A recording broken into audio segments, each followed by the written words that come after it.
Welcome back to the Necro Zoo. I am Bones, and tonight I will attempt my first ever ranking of a film franchise. Now, of course, this is in response to my boy Drew from Hey, Isn't That Devon Graham? So go check out his ranking and let's get into it. This is gonna be more the movies that I've watched the most to the least.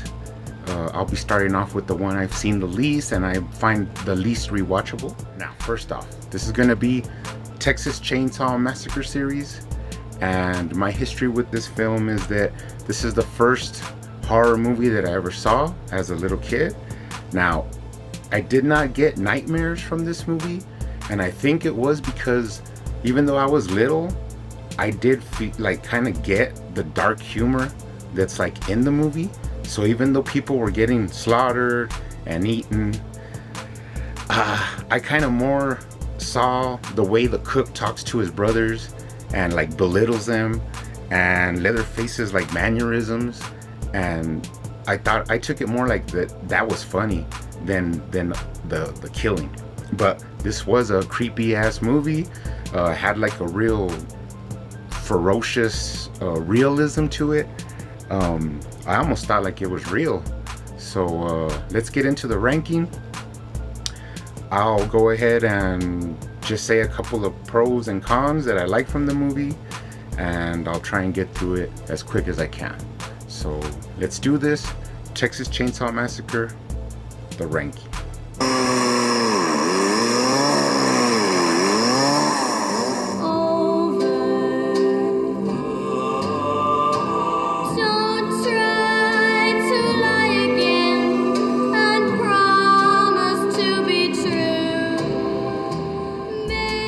So the first one is Leatherface from 2017, starring Lily Taylor. The things I liked about this movie was the risk and the new direction that they took. It's sort of like a prequel to the original. Practical effects were awesome, but I would say the negative thing about this movie is they didn't really pay a lot of attention to the lore of the franchise. So they just kind of like did whatever they wanted, regardless of what the movies that came before it. Which, me, I'm a purist, and I really enjoy when they pay attention to detail on the history of the movies and what's right and what's wrong. Just to take something away is that you know that there's twins, which is the hitchhiker from the original movie and Chop Top from part 2. So in this movie they actually show Nubbins, who's the hitchhiker, but they don't show Chop Top. And of course this might be a rights thing or whatever, but we don't care about rights. Sue us. They just decided not to go with the lore, and that's a thumbs down for me. It's a crazy mother!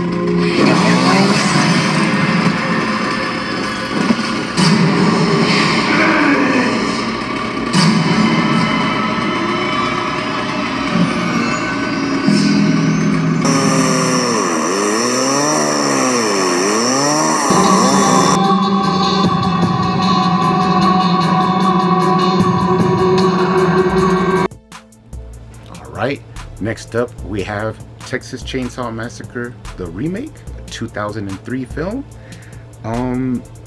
This stars Jessica Biel, A.L. Ermey, and what can I say about this movie? When it first came out, I did rewatch it a lot, but ever since then, I've just kind of like never rewatched it again. So that puts it down on the list. I would have to say that it's beautifully shot. I mean, beautifully shot. Some nice shots in there. The way it's the color's a little bit off, but it's still pretty cool. The production design, you could tell that they spent a lot of time building the sets and the costumes and everything. I mean, that was awesome. But the negative things I would have to say, first off, why would you change the name? I mean, Sawyer is just known throughout the halls of Valhalla, and you go ahead and change the name to Hewitt which nobody recognizes. Like, that was just a idiot move there. I mean, you know, I don't know why you would do that. Of course, you have Bronowski, who plays Leatherface, who was really big and menacing, and you could see his strength in the movie. And to go into the third act and have Jessica Biel's character, Erin, I think her name was, chop off his arm, that's like a killer in a film series frame. Why would you mutilate your own slasher? Like, it doesn't make sense. Just like seeing that in the movie just like kills the movie for me. Like, why would you let the girl chop off Leatherface's arm? I can't stand it. I don't rewatch this movie that much. I mean, every once in a while I'll check it out, but that puts it down on the list. Know it. Come on, boy. Bring it. Bring it. Bring what? Bring it.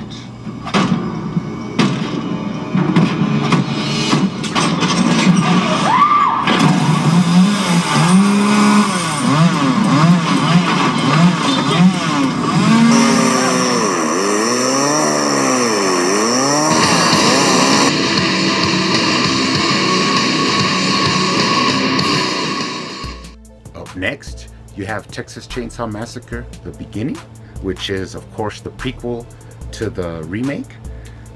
This movie's a 2006 movie starring Jordana Brewster as Chrissy, and A.L. Emery returns, and so does Bronowski as Leatherface. Now, this movie gets a big pro, as it shouts out my town, El Paso, Texas, where the bikers, on the back of their vest, it says El Paso. So that's pretty cool. You get a really dark, menacing origin story of Leatherface. I mean, when they first show Leatherface, when he has like that cover, just like a leather cover on his face, I mean, that looked more scary to me than when he actually puts Chrissy's boyfriend's face on. I mean, I don't know I don't know why. It just looks real cool and menacing. Bronowski pretty much steals the movie with his portrayal of a young and crazy Leatherface. Tommy Hewitt. The big down part I would have to say of this movie is the ending. Now, I've seen a lot of reviews and rankings, and people say, why'd you even watch this movie? Like, we know everybody dies. The girl had to die at the end, and this is not true. If you go back to the original, you know that Sally ended up surviving, but when they asked her about the family and all that, she like was babbling stuff, and then she just became catatonic. Now, I thought that this would be an awesome throwback to the original if Jordana Brewster's character, Chrissy, just survived, and then she's just like psycho and babbling, and they don't understand what's, you know, going on, and that's why they never actually found the family's house and all that. But that's just me. This, like I said, this movie's down there on the list, but I can watch it a little bit more than the remake.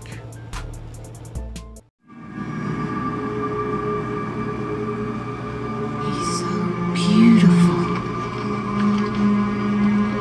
That's the ugliest thing I ever saw.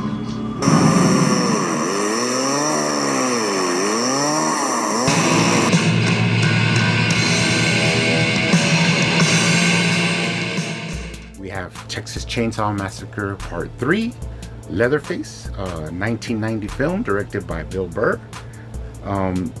This stars Kate Hodge, Ken Foree, and an early performance by Viggo Mortensen.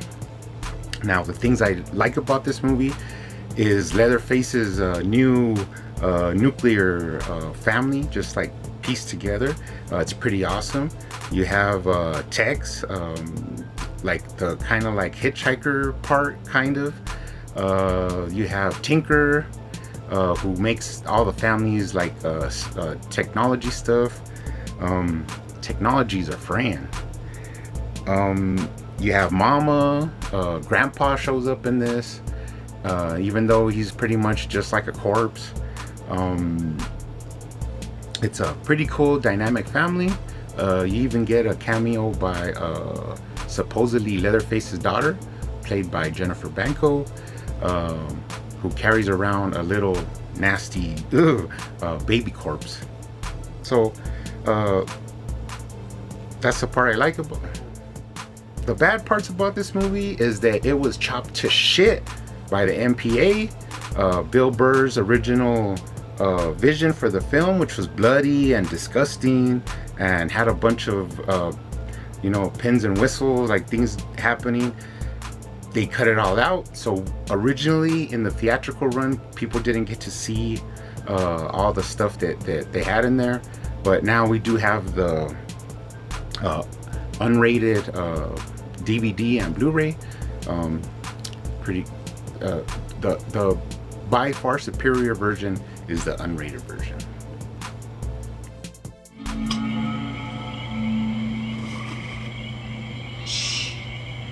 It's like a very loud bang. Oh, big hole. Do I know you?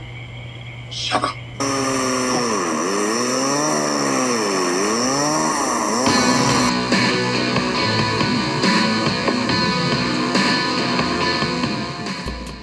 Next up, which is kind of strange because I can rewatch this movie more than the rest, so it's kind of weird because it's a newer movie, and that's 2013's Texas Chainsaw 3D. Of course, this stars Alexandra Daddario, Dan Yeager as Leatherface, and you even get a special appearance by Scott Eastwood as the sheriff's son. The pros in this movie is Alexandra Daddario, of course, but also the special effects are practical, like up to a point. I mean, they're awesome. You could see you can actually feel like the realism of the, I think he hit somebody in the mouth with a sledgehammer and knocks all his teeth out. Some fingers dropping into a bowl. You could just feel the body parts, you know. But the bad part is for all the time differential problems that it has. Like, she's too young to be from that one, a baby at that time. Who cares about that? The whole when you come down to it, at the end of the movie, they ran out of money and they started using a shitload of CGI, and that just like started taking me out of the movie. Not too bad, but a little bit. But I mean, they gave it a good try. You have cameos from a lot of the original actors, like Bill Moseley, Gunnar Hansen, even Grandpa's in there. I can rewatch this movie more than you would think. It's a fun movie, and of course it has Alexandra Daddario.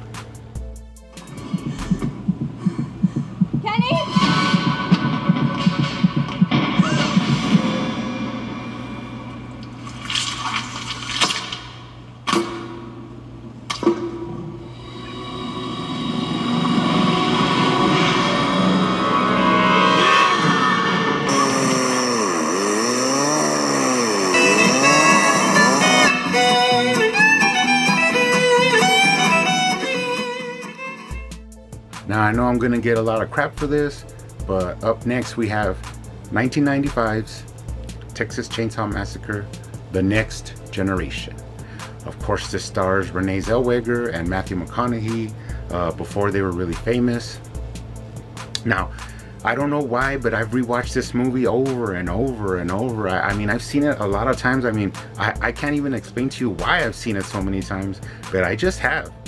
And the good parts about this movie is the chemistry between Vilmer and Jenny, which is Matthew McConaughey's and Zellweger's characters.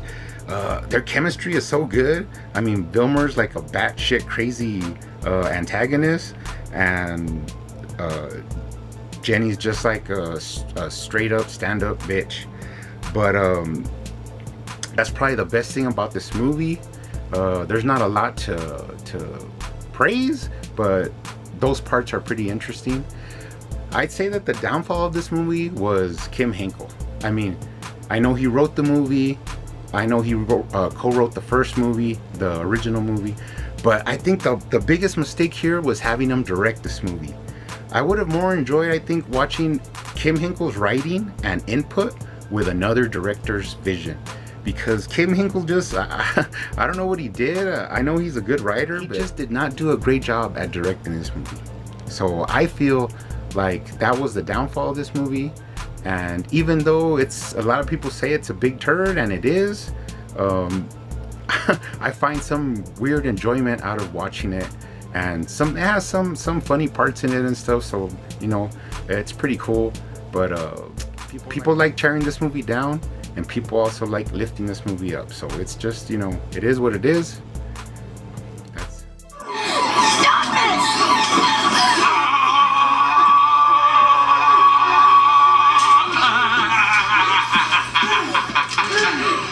Pop goes the weasel.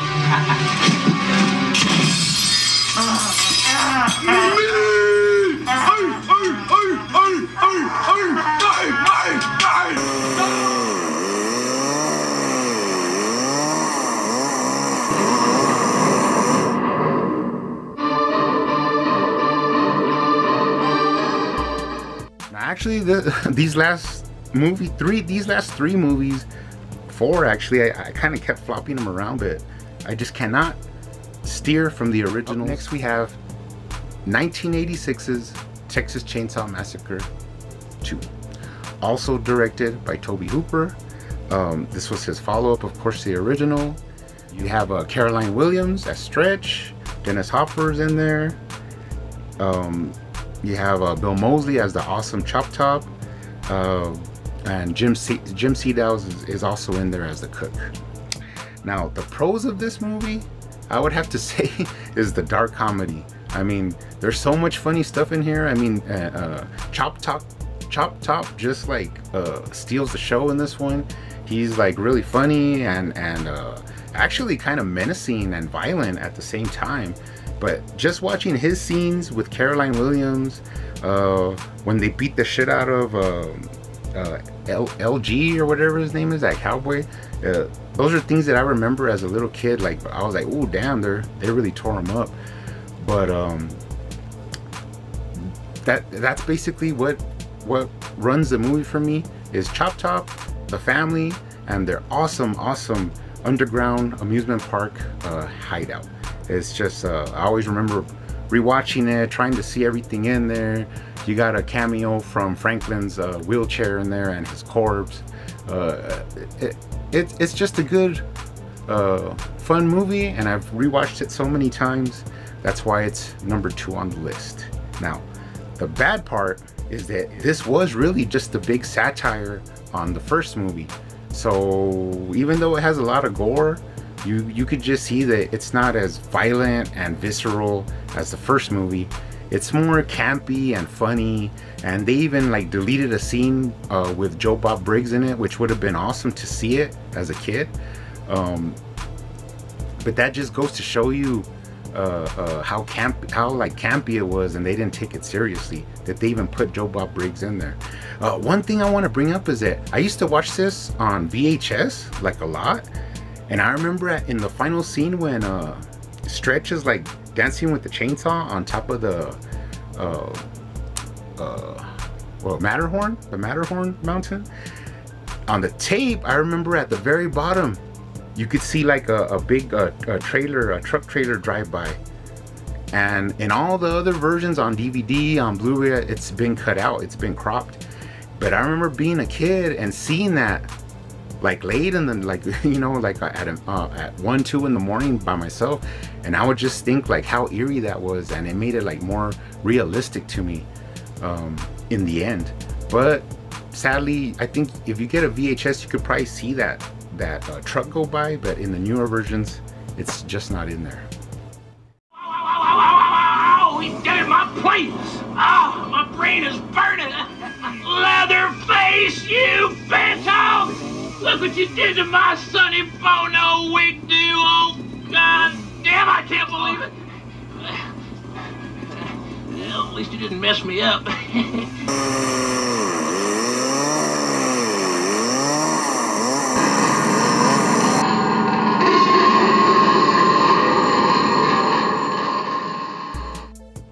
Ooh, and finally, we have the classic 1974 Tobe Hooper directed Texas Chainsaw Massacre.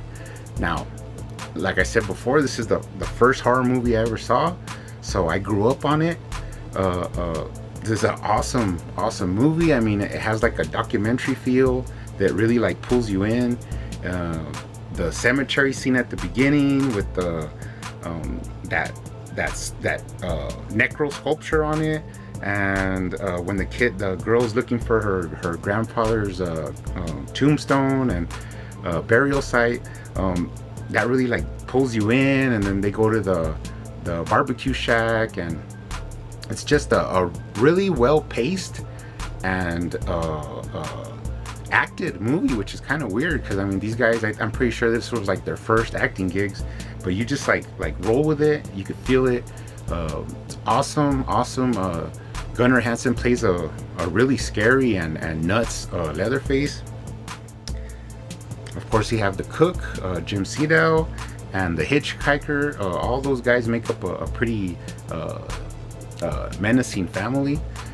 When they bring out Grandpa, I always like I would always freak out as when they cut her finger and he starts sucking the blood, how he starts like moving like a baby moves, like when a baby drinks the bottle, you know, they start like that always like creep me out. So I could probably make a whole video just talking about the original Texas Chainsaw Massacre, but it is number one. It's the one you should definitely see, and it's the one that just lasts forever. So anyways, guys, that's my ranking for right now of the Texas Chainsaw Massacre franchise. Go ahead and go check out Hey, Isn't That Devon Graham's ranking, and see you guys on the next one.